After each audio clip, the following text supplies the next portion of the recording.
third storyteller is Pirart. Francois is originally from Belgium. He studied geography and environmental planning in Belgium, England, and the Netherlands.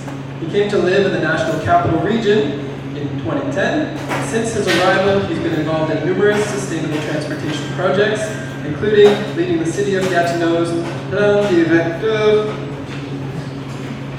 du Réseau Cycling.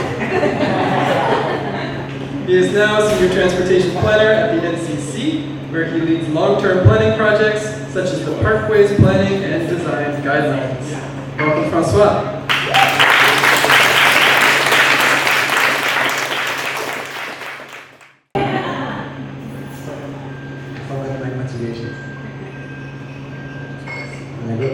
Thanks. So hello everyone, I'm very happy to be here.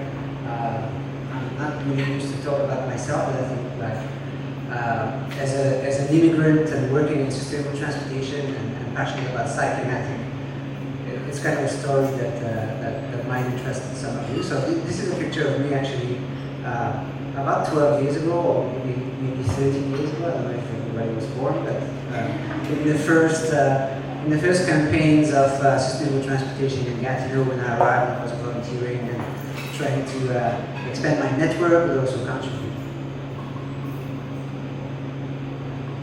So, as Matt said, I'm originally from Belgium, from a small town, a vibrant town from Marchand-Famenne. If I don't say vibrant, then it's amazing that my mom's going to come here and hit me in the head. So it's a really wonderful town that has managed to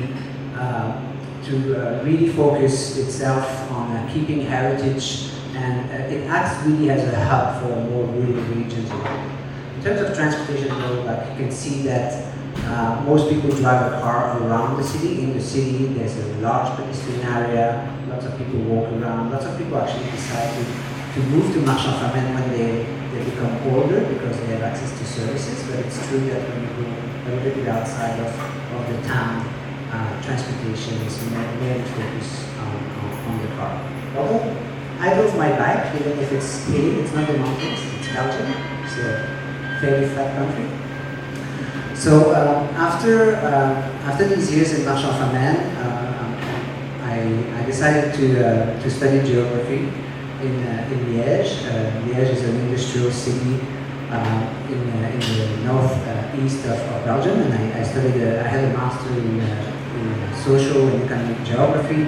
My main focus of interest in master thesis was actually looking into proximities to war that were emerging in food deserts across the territory and having a positive impact on sustainable transportation. Also, part of these studies, I had the opportunity to study in Leeds University in England. Yeah, we have the opportunity in Belgium to be 50 kilometers away from 5 countries or 4 countries, and have an opportunity to study abroad. But what really transformed probably my career, my life, and my drive, and gave me the drive, was probably my master in environmental and infrastructure planning in Groningen. So Groningen is a city in the north of the Netherlands where roughly 60% of all trips are made by bicycles. It was really a transformative experience, not only because I got to experience it, but I also got to meet with the planners of the city, studied how dense environments have a positive impact on all these lives. What struck me the most, although it was not necessarily the more shared time of the bicycle, but really the soundscape that you get when you live in a city where people just move around you all day long, walking and cycling. So I took that back. Oops.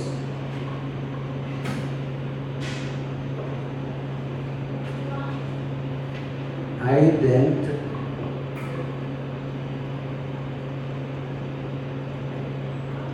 then took that back to Belgium, all these experiences, and after Groningen, I actually went and studied I did some applied research in a center for rural and urban research, basically.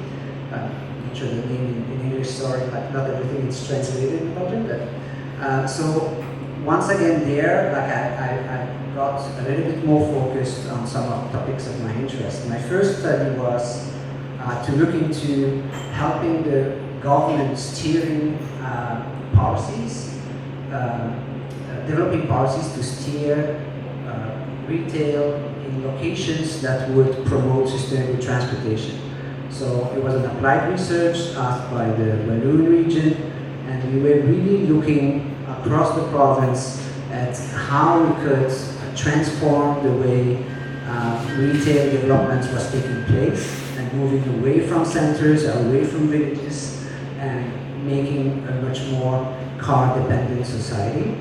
And we did another big research when I was at the Pirart, the Center of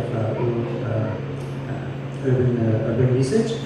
Well, it was actually a research where we were looking at environmental factors and urban characteristics that impacted commuting habits and energy use across the Walloon region. So our findings were published and these kinds of things when we were working in research, but basically some of the studies were consistent with some of the well-known concepts of the 15-minute city, what you can find in transit-oriented development. La ville de courte distance is a concept that has been studied for many years in geography. But most of my career and most of my professional life basically, I spent it in the National Capital Regions. For emotional and adventurous reasons, I decided to come to the National Capital Region in 2010. The access to nature, the cycling network, what I could read about the city. These elements were really exciting to me. I mean, I had a girlfriend, that was the main reason to go there.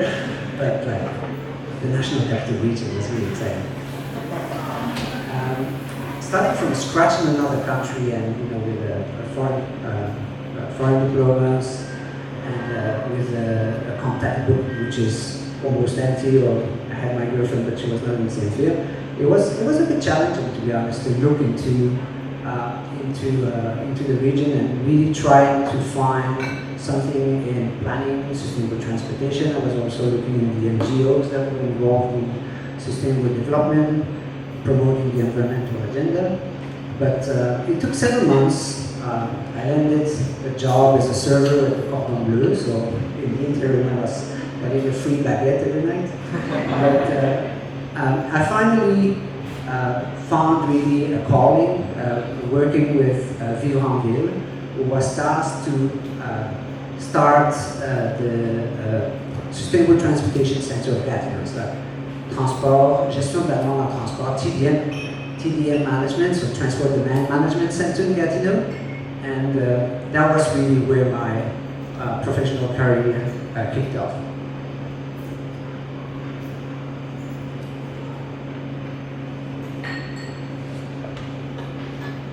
So my experience with Pirart and Mobio, which is the name we gave to the organization that we created back in 2012 officially, gave me the opportunity to work on various fronts in the region and sustainable transportation. It was really amazing. As you can see, we not always work behind a computer.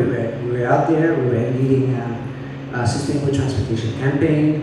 I was also really involved into writing for grants, demanding money, seeking money all the time as a non-profit organization, working on transport demand management, but also developing deep partnership with the city of Gatineau and leading the campaigns for the Mois du Vélo, Bike to Work months. That's the similar events that are led by Amber Center in the city of Ottawa. So after 1 year in Toulouse, where I had to move back to Belgium for visa reasons, I promise it was not ICE who deported me, but I came back with my permanent residence card in hand, and I resumed my work in Mobile, and I eventually became its director for that.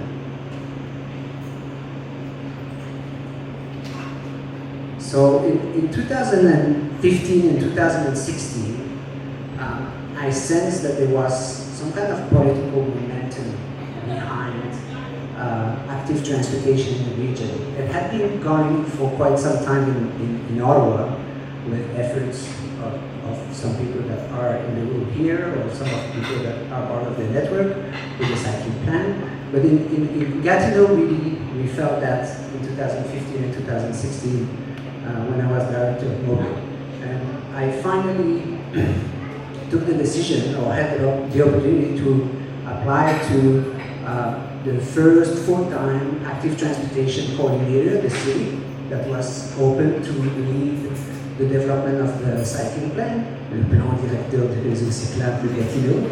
What a nice name, eh? And another learning curve obviously started at that time. I was mostly focused at Mobile on advocacy, transport demand management, and all that. But joining the city of Gatineau was really another learning curve. Developing partnership with, learning the organization, developing partnership with the infrastructure department, trying to work on a plan that would be applied, basically developing an optimal network, and not forcing, but like suggesting other departments what to do for the next 5 years, where they have like all their priorities, or transforming the way we see cycling was quite a task, and I was really I had a lot of chance to be surrounded by amazing individuals within the city, but also some consultants. I also worked with Mobicom. I believe that it's probably one of the first big contract with Mobicom in Ottawa.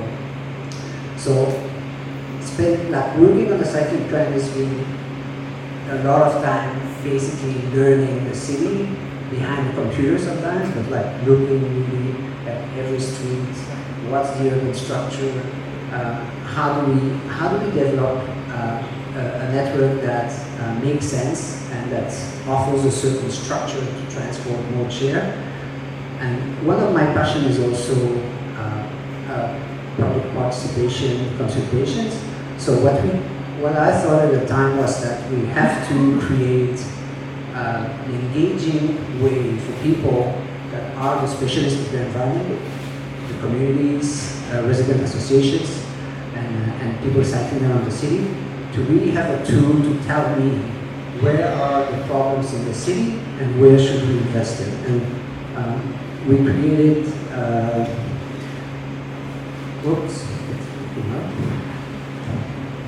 so we created a participative portal where we received thousands of messages where people helped us understand really what were the needs and what were the priorities for the cycling.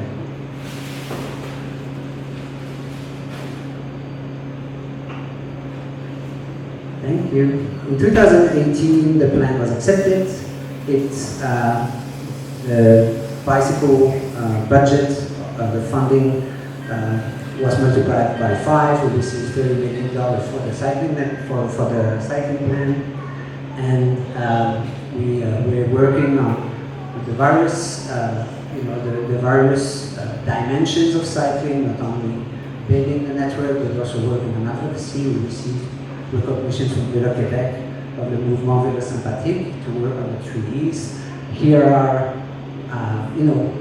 people that in the administration, but also you need champions. You need champions in the council, you need champions on the ground. So this is kind of a group of individuals that really contributed to the success of this plan. In 2018, we received the budget, working at the city, and then the pandemic hit for every transportation individual that really brought massive change. That we observed massive change in the transportation sector. That obviously came also at a terrible cost of life and death.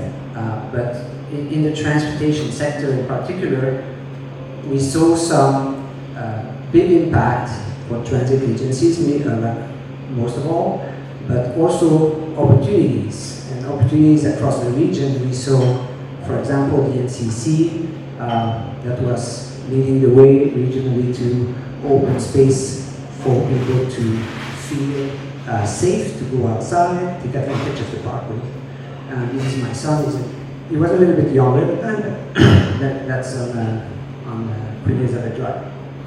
And truly, for being a resident along the canal, the amount of people, and probably remember, it was full of people. It was really exhilarating as a transportation planner to see.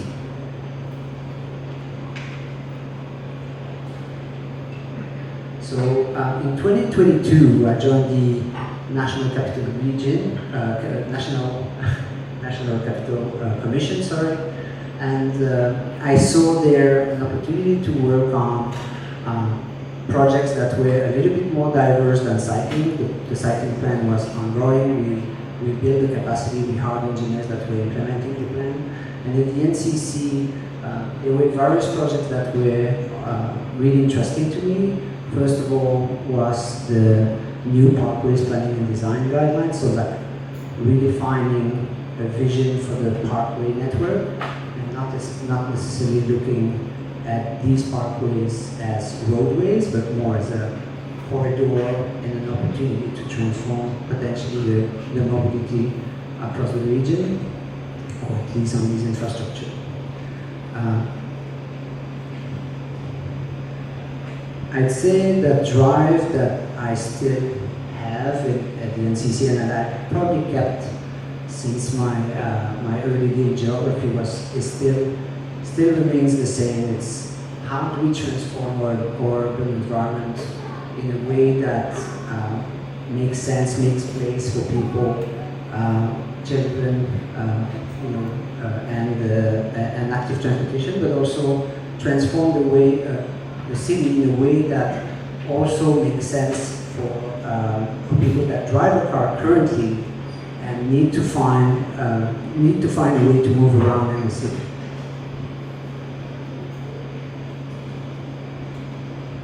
So this is like a little piece of my journey in the region. I leave you with a quote of Jane Jacobs, and that's a quote that's very close to my heart because and to also the studies I've done in geography. One of the big thing about change, and Farid mentioned it earlier today, is that it takes time, and the urban form is there to stay. Many neighborhoods around our cities they have a shape, and they are going to take time to evolve, and we have to try to find, in my perspective, the opportunities, the low-hanging fruits across the regions, across the cities, in order to move the needle a little bit closer to where we want in terms of sustainable transportation. That's it.